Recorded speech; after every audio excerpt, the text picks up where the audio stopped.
सभी दोस्तों को नमस्कार। जय हिंद। नरेश सिंह आप सभी का यूट्यूब चैनल में स्वागत करता हूं। दोस्तों, आज के वीडियो में हम बात करेंगे model paper for LDC exam.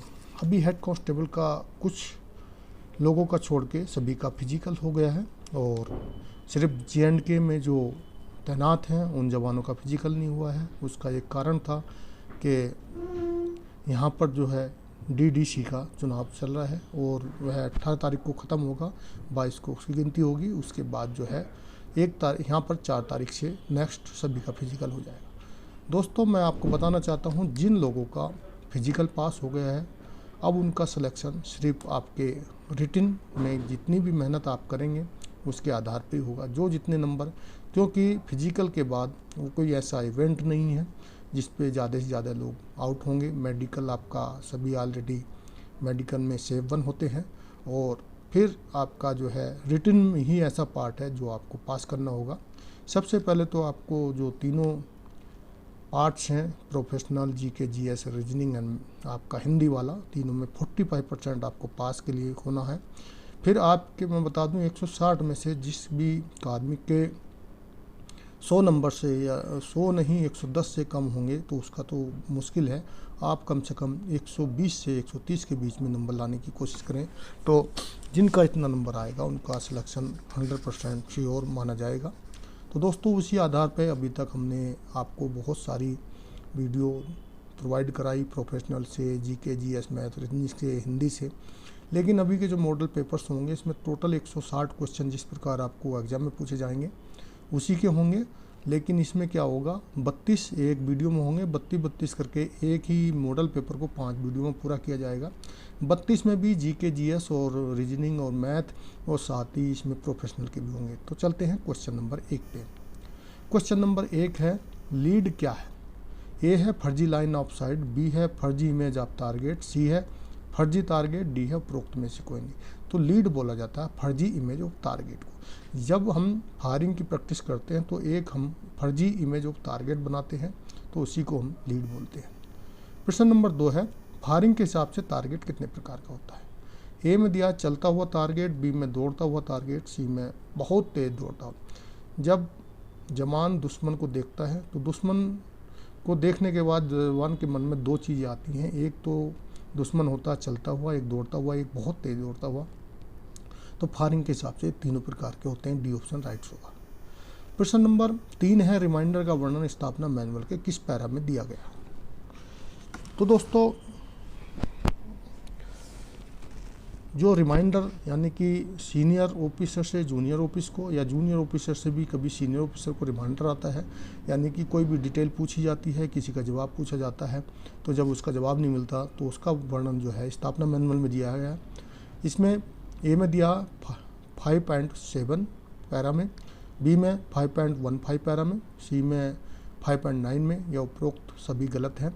तो दोस्तों, मैं आपको बताना चाहता हूँ जिसका B सही है, यानी कि स्थापना मैनुअल का चैप्टर नंबर 5 और पैरा नंबर 5.15। प्रश्न नंबर 4 है, एक भगोड़ा कार्मिक का कितने दिन के बाद सामान नीलाम किया जा सकता है? अगर दिन में देखा जाए तो इसमें दिया है A 120 दिन, B 150 दिन, C 180 दिन, D 200 दिन। तो दोस्तों, कोई अगर कैंप से भगोड़ा होता है या अवसल होता है तो उसको भी इंक्वायरी के द्वारा भगोड़ा घोषित किया जाता है। तो ऐसे में क्या होता है, 30 दिन के अंदर उसके घर पे कम्युनिकेशन करके उसको बुलाने की कोशिश की जाती है। अगर 30 दिन में नहीं आता है तो उसके लिए 31 दिन के बाद तुरंत एक कोर्ट ऑफ इंक्वायरी गठित कर दी जाती है जिसका समय 30 दिन रहता है। उसमें जो है उसको जो भी घोषित करना होता है, भगोड़ा इत्यादि घोषित कर दिया जाता है। लेकिन उसके बाद एक डिपार्टमेंटल इंक्वायरी भी होती है। तो 60 दिन ये हो जाते हैं। डिपार्टमेंटल इंक्वायरी का टाइम जो होता है 90 दिन या 3 महीने होता है, उसका 90 दिन और 60 दिन 150 दिन हो जाते हैं। और D होते ही उसमें ही निर्णय दे दिया जाता है, इसको भगोड़ा घोषित किया जाता है और उसका सामान बट्टे खाते में या नीलाम किया जाता है। तो 150 दिन राइट आंसर है। प्रश्न नंबर 5 है, कन्वेंशन साइन कितने प्रकार के होते हैं? A में 2, B में 3, C में 4, D में 5। तो दोस्तों, कन्वेंशन साइन 2 प्रकार के होते हैं, एक सर्वे ऑफ इंडिया का और एक मिलिट्री के द्वारा। तो इसका A ऑप्शन राइट है। ये क्वेश्चन दोस्तों कट गया है। यहाँ पर क्वेश्चन था कि जो है प्रारंभिक जांच कितने दिन में पूरी की जाती है? तो दोस्तों, मैं बता दूं, जब भी प्रारंभिक जांच की जाती है तो उसका समय 72 घंटे होता है। इसमें 48 घंटे, 24 घंटे ये किसी कारण से स्लाइड ज़्यादा ही बड़ा हो गया इसलिए नहीं आ रहा है, तो 72 घंटे होता है। प्रश्न नंबर 7 है निंदा है। ए में दिया अति जघन्य अपराध, बी जघन्य अपराध, सी माइनर सजा और डी उपरोक्त में से कोई नहीं। तो दोस्तों अगर आपने एक्ट रूल पढ़े होंगे और एक्ट में भी एक्ट का जो धारा 11 को 27 से मिला के जब उसमें देखोगे तो आपको मिलेगा जो है निंदा 7 नंबर उससे लेके क्रम संख्या से लेके 13 के बीच में आता है, तो यह एक माइनर छोटी सजा के अंतर्गत आता है। प्रश्न नंबर 8 है भारत सरकार ने लोगों को कोरोना वायरस संक्रमण के जोखिम का आकलन करने में समक्ष करने के लिए कौन सा ऐप लॉन्च किया है। तो ए आरोग्य सेतु, बी ब्रज सेतु, सी कल्पना सेतु, डी उपरोक्त में से कोई नहीं। तो आपने सुना होगा या देखा भी है आप 12 बजे। तो दोस्तों सॉरी, तो आपके पास सभी के पास भारत सरकार ने बताया है कि आप आरोग्य सेतु डाउनलोड कर लें, इसमें आपको पता चल जाएगा आपके पास कोरोना का कोई एक्टिव बंदा तो नहीं है या आपको कितना खतरा है कितना नहीं, तो ए ऑप्शन राइट होगा। प्रश्न नंबर 9 है ऑपरेशन संजीवनी के तहत भारत ने किस देश को आवश्यक दवाएं और खाद्यान्न की आपूर्ति की है। तो भारत सरकार ने एक कहना मतलब ऑपरेशन चलाया है जिसका नाम ऑपरेशन संजीवनी है। ए है बांग्लादेश, बी है भूटान, सी है मालदीव, डी है चीन। तो इसका मालदीव सही आंसर है। प्रश्न नंबर 10 है ऑस्ट्रेलिया ने हाल ही में किस देश को हराकर T20 महिला क्रिकेट विश्व कप का खिताब जीत लिया है। ए बांग्लादेश, बी भूटान, सी मालदीव, डी भारत। तो दोस्तों अभी T20 जो हुआ था ऑस्ट्रेलिया ने भारत को हरा के यह मैच 5वीं बार उन्होंने जीता है, तो इसका डी ऑप्शन राइट होगा। प्रश्न नंबर 11 है अंतर्राष्ट्रीय महिला दिवस किस दिन मनाया जाता है। बहुत ही महत्वपूर्ण क्वेश्चन है और इस तरह के एग्जाम में इस तरह का क्वेश्चन आता है। ए 8 मार्च, बी 8 अप्रैल, सी 8 मई, डी 8 जून। तो 8 मार्च को अंतर्राष्ट्रीय महिला दिवस हर साल मनाया जाता है महिलाओं को सशक्तिकरण उनके अधिकारों के प्रति सचेत करने के लिए। प्रश्न नंबर 12 है अंतर्राष्ट्रीय ऊर्जा एजेंसी के अनुसार बिजली का तीसरा सबसे बड़ा उत्पादक देश कौन सा है, यानी कि जो अंतर्राष्ट्रीय ऊर्जा एजेंसी है उसके अनुसार बिजली उत्पादन में सबसे बड़ा देश तीसरे नंबर पर कौन सा है। ए बांग्लादेश, बी भूटान, सी मालदीव, डी भारत। तो बिजली उत्पादन करने में विश्व के अंदर जो है अंतर्राष्ट्रीय ऊर्जा एजेंसी के अनुसार भारत तीसरे नंबर पे है। प्रश्न नंबर 13 है HIL इंडिया ने हाल ही में किस बैंक के साथ ग्राहक भुगतान पोर्टल लॉन्च किया है। A State Bank of India ने, B Union Bank of India ने, सी बैंक ऑफ बड़ौदा ने, डी बैंक ऑफ सिटी ने। तो इसका बी आंसर सही है, यूनियन बैंक ऑफ इंडिया ने। प्रश्न नंबर 14 है दोहा में कितनी मात्राएं होती हैं। तो दोस्तों यह हिंदी के रिलेटिव आपका है। ए में 26 मात्राएं, बी में 24 मात्राएं, सी में 22 मात्राएं, डी में 20 मात्राएं। तो दोहा में जो है 13 पहले में और तीसरे में, 11 दूसरे में, चौथे में, टोटल 24 मात्राएं होती हैं। प्रश्न नंबर 15 है दोहा छंद है। तो दो जैसे दोहा है, सोटा है, ये सब किस तरह के छंद है, तो यानी अलग अलग होते हैं। तो दोहा किस तरह का छंद है। एक मात्रिक छंद है, बी अर्ध सममात्रिक छंद है, डी अर्धमात्रिक छंद है या उपरोक्त में से कोई नहीं। तो दोहा जो है अर्ध सममात्रिक छंद है, बी ऑप्शन राइट होगा। प्रश्न नंबर 16 है चवन्नी में कौन सा समास है। ए द्विगु समास है, बी द्वंद्व समास है और डी अव्ययभाव समास है और डी जो है तत्पुरुष समास है। तो चवन्नी में जो दोस्तों द्विगु समास है। प्रश्न नंबर 17 CIT स्कूल या CIT कोर्स कितने वीक का होता है, यानी कि कितने हफ्ता का चलाया जाता है। अभी हमारे जो CRP में है 3 CIT हैं, CIT Silchar, CIT Shivpuri, CIT Chittor. ए में दिया 8 वीक का, बी में 12 वीक का, सी में 14 वीक का, डी में 5 वीक का। तो यह 8 वीक का होता है। प्रश्न नंबर 18 है अधीनस्थ अधिकारी मैस का उपाध्यक्ष कौन होता है। ए सूबेदार मेजर, बी सहायक कमांडेंट, डी द्वितीय कमांडाधिकारी, सी द्वितीय कमांडाधिकारी का, डी कमांडेंट। तो वह सूबेदार मेजर जो होता है अधीनस्थ अधिकारी मैस का उपाध्यक्ष होता है। प्रश्न नंबर 19 है अनुपस्थित होने पर किस CRPC धारा के अनुसार वेतन भत्तों की कटौती की जाती है। धारा नंबर 21, धारा नंबर 12, धारा नंबर 13, धारा नंबर 18। तो धारा नंबर 13 के अनुसार वेतन और भत्तों की कटौती की जाती है।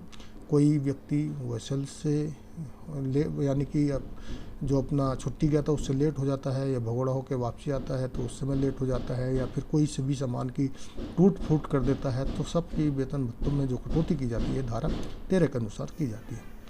प्रश्न नंबर 20 है, हमला किस धारा में दिया गया है? धारा 1 में, धारा 2 में, ए में दिया धारा 2 में, बी में धारा 1 में, धारा 3 में और धारा 8 में। तो ए धारा 2 में, ये क्वेश्चन मेरे को गलत लग रहा है, हमला जो है इसको छोड़ देते हैं, बाद में देखेंगे। CRP उसके अगर देखते हैं 359 में है, अगर IPC की धारा से पूछा गया है। प्रश्न नंबर 21 है, किस अधिनियम धारा में अधिनियम का वर्णन किया गया है? धारा 2 में, धारा 1 में, धारा 3 में, धारा 8 में। तो धारा 1 में ही जो है अधिनियम का वर्णन किया गया है। प्रश्न नंबर 22 है, मुख्यालय में जब कोई टुकड़ी बाहर जाती है वह मुख्यालय तो वह जो मुख्यालय से बाहर ड्यूटी के लिए कोई भी टुकड़ी जा रही है तो वह टुकड़ी क्या कहलाती है? ए में अटैच ड्यूटी, बी में ऑप्स ड्यूटी, सी में सक्रिय ड्यूटी, डी में उपरोक्त में से कोई नहीं। तो वह जो है टुकड़ी या वो ड्यूटी जो कहलाती है वो सक्रिय ड्यूटी कहलाती है। प्रश्न नंबर 23 है, बल का गठन किस धारा में आता है? धारा नंबर 2 में, बी धारा नंबर 1 में, सी धारा नंबर 3 में और डी धारा नंबर 8 में। तो धारा नंबर 3 में जो दिया गया है बल का गठन दिया गया है। प्रश्न नंबर 24 है, डल झील कहाँ पे है? ए श्रीनगर में है, बी भोपाल में है, सी दिल्ली में, डी बम्बई में है। तो डल झील आपको पता होगा, बहुत ही सिंपल है, फेमस है, श्रीनगर के अंदर है। ए ऑप्शन राइट है। प्रश्न नंबर 25 है, कीड़ों के अध्ययन करने वाले विज्ञान को क्या कहा जाता है? एंटोमोलॉजी, बी एंटोलॉजी, सी इकोलॉजी और डी उपरोक्त में से कोई नहीं। तो उसको जो कीड़ों के अध्ययन किया जाता है उस शाखा को या विज्ञान को जो है एंटोमोलॉजी कहा जाता है। इसका ए ऑप्शन राइट होगा। प्रश्न नंबर 26 है, पित्त किस अंग के द्वारा पैदा किया जाता है?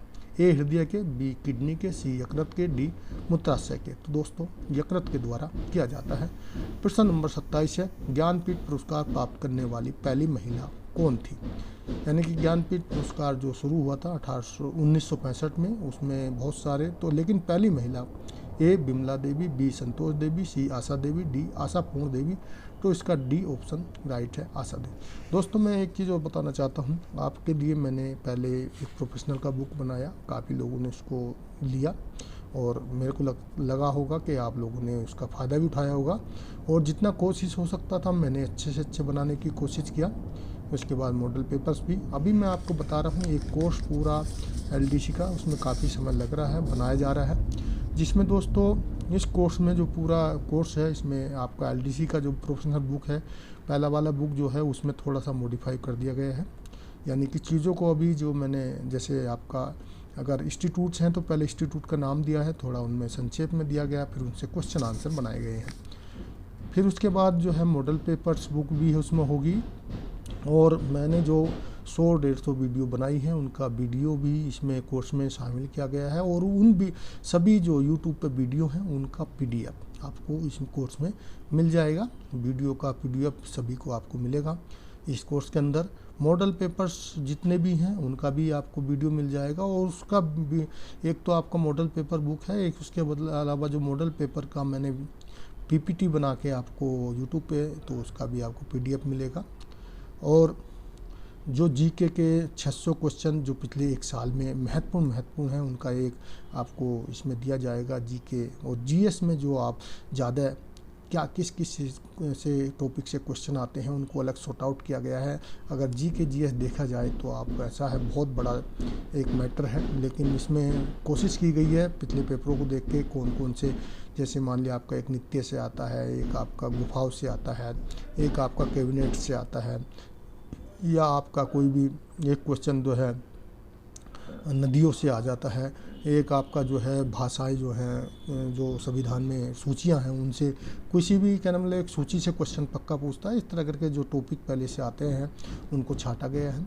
तो उस हिसाब से GK का, फिर मैथ का भी अभी तक मैंने कम ही पढ़ाया, लेकिन मैथ को भी मैंने एक एक्सपर्ट द्वारा कुछ ऐसे वीडियो बनवाए हैं, उन्होंने देख के पेपरों को, रीजनिंग है, और इसके साथ साथ ही कुछ आपको ये जो पेपर अभी आपको 10 से 15 मोड 160 क्वेश्चन के होंगे, इनका भी PDF मिल जाएगा आपको इस कोर्स में।